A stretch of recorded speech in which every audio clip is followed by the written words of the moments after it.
Alors aujourd'hui, on va voir le drift. C'est un token que j'ai déjà donné dans mon groupe Signio il y a moins de 20 minutes. J'ai trouvé super intéressant. On peut voir que le volume monte. Évidemment, c'est pas un vieux token, là.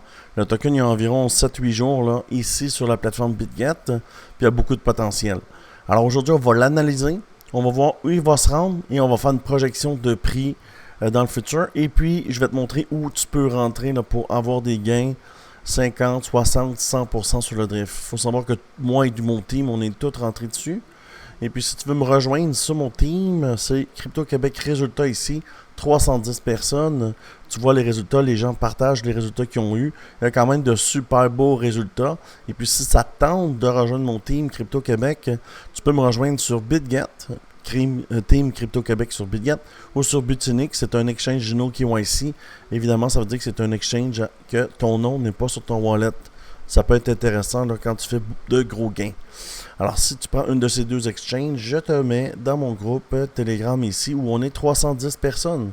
Il y a plein d'avantages, là, des bonus de dépôt et tout et tout. Clique et tu vas pouvoir voir.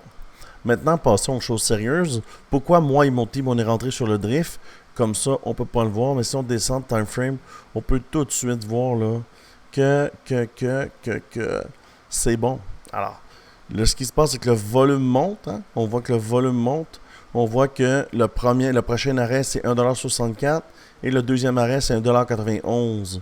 Maintenant, si on veut l'extrapoler dans le futur, puis c'est simple, là, quand on veut savoir où sont les cibles, on se met à gauche et on voit les pics, tu vois. Ce pic-là, il va venir se faire prendre, ce pic-là va venir se faire prendre, ce pic-là va venir se faire prendre qui va devenir le 1.1 de la FIB ou du FIB. Et après, là, ce qu'on fait, tu vois l'indicateur HHHL, c'est tes points où tu dois étirer ta FIB, HHHL. Voilà. Alors, après, comment tu t'y prends? Tu as juste besoin de faire tes cibles qui sont ici. Et puis, ces cibles-là, en fait, vont être atteintes là, un peu plus tard. Pourquoi je dis que le 1.6618 va être atteint? C'est facile, tu as seulement besoin de prendre le BTC, de backtester, et tu vas voir là qu'on atteint toujours les cibles du 1.618 là, lors d'un bull run, sachant qu'on est sur le bull run maintenant. Maintenant qu'on sait ça, comment on va trader cela?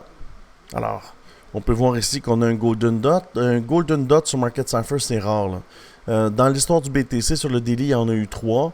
Alors évidemment, quand tu en vois un, là, c'est une opportunité. Mais il ne se joue pas tout de suite. Il peut prendre un peu de temps avant de se jouer. Et ici, là, ça a l'air d'avoir beaucoup de chandelles, mais c'est pas une grosse fenêtre de temps. Ici à ici, c'est 3 jours. Là. Okay? C'est juste que pour comprendre les chandelles, si j'essaie de te l'expliquer comme ça, tu comprendras jamais. Alors, il faut descendre sur un plus petit time frame, savoir où on va rentrer. Et une bonne entrée pour rentrer, c'est au break of structure. On est venu, on a fait un pump, on n'a pas cassé le plus haut ici. Et là, on descend et la première impulsion va nous donner 20%. Après ton 20%, ce que tu fais, c'est que tu sors, tu prends tes profits. Pourquoi? Mais si ça dump, au moins, tu auras fait de l'argent. Tu comprends? Après, tu te cherches une deuxième entrée. Selon la chandelle qui va être ici, ça, c'est flexible, ça va bouger selon la chandelle. Et après, tu vas pouvoir prendre une autre position.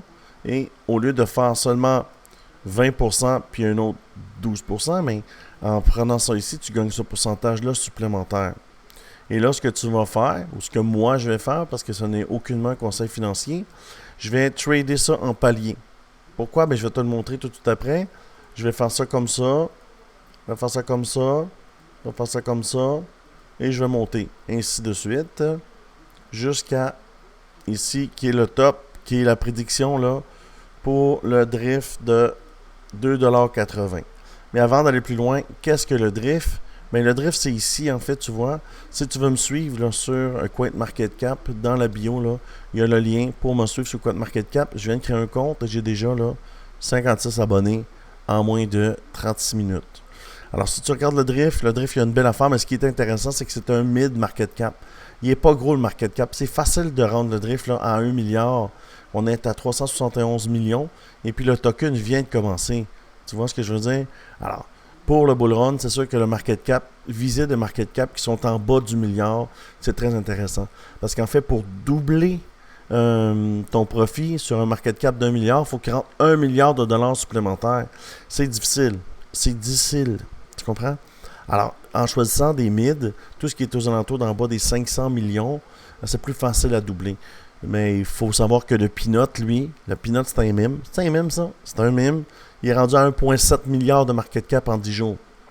Alors, tout est avec la hype que le token a et combien de personnes est prêt à rentrer et qui voient le potentiel. Mais ici, moi, je vois du potentiel pour le drift.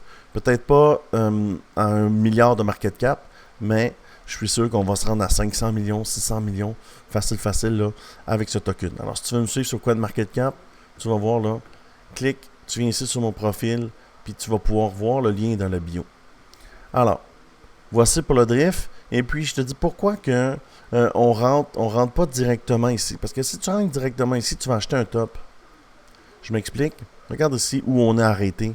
On est venu, on a pump. Où on a arrêté? On a arrêté à l'autre pointe, l'autre côté. Puis après, il y a un pullback. Ça va être la même affaire, mais quand on arrive ici à cette pointe-là, peut-être la ligne n'a pas à s'en tirer. Là. Quand on va arriver ici, qu'est-ce qu'il va faire? Il va dump la même chose qu'il a fait ici. C'est pour ça qu'on prend nos profits. Parce qu'on n'est pas, s'il arrive n'importe quoi, ça descend, puis là, ça fait que tu vas attendre 2, 3, 4 semaines pour redevenir break-even. C'est pas la bonne façon de faire. Il faut prendre les profits rapidement parce qu'à chaque palier où ça arrête, il y a toujours un pullback. Tu le vois, on monte, il y a un pullback. On monte, il y a un pullback. Et là, le pullback, présentement, sur le drift, il est de 11%. Fait que ça te fait un 11% supplémentaire. Au lieu de monter tout d'un coup, holder. Holder, c'est attendre. Moi, c'est pas mon genre de stratégie. Je dis pas que ça fonctionne pas, mais ça me convient pas. Moi, je suis plutôt proactif. Alors, j'arrive ici, je prends des profits. J'arrive ici, je prends des profits. J'attends, je rentre. J'arrive ici, je prends des profits. Je rentre. Tu comprends? Au moins, je prends des profits tout le temps. Puis, overall, combien de profits je vais faire avec le drift? Si je suis le plan, je rentre ici. Mais je suis déjà rentré, en fait, là. Et puis, c'est 106%. Mon 1000 devient 2000. Parce que je suis rentré ici, moi. Je rentre toujours au break-off structure. Puis, s'il n'est pas, au break-off structure, je fais quoi?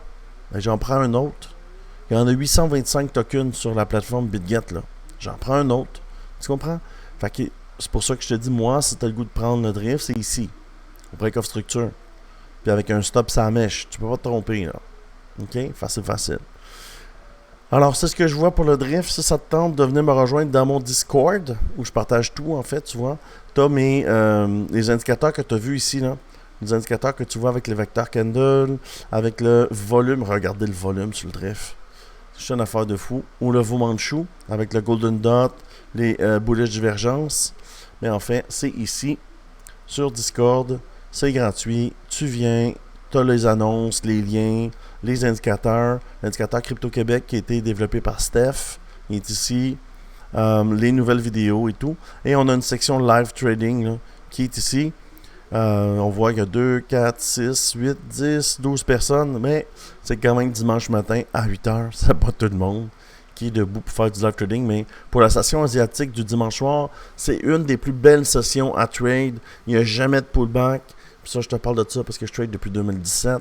J'ai découvert là, que les sessions asiatiques, c'est les meilleures sessions pour mettre en place des stratégies, pour commencer à rentrer sur des tokens. Et le dimanche, c'est très bon. Le dimanche, il faut savoir, ça l'ouvre aux alentours de 20h le dimanche soir. Mais toute la journée, là, les alts, ils vont toutes pump. Et nous, l'équipe qui font du live trading, là, on trade toute la journée. Alors, je te remercie beaucoup. Si tu as des questions, n'hésite pas. Alors, je te remercie beaucoup et je te dis, bonne journée.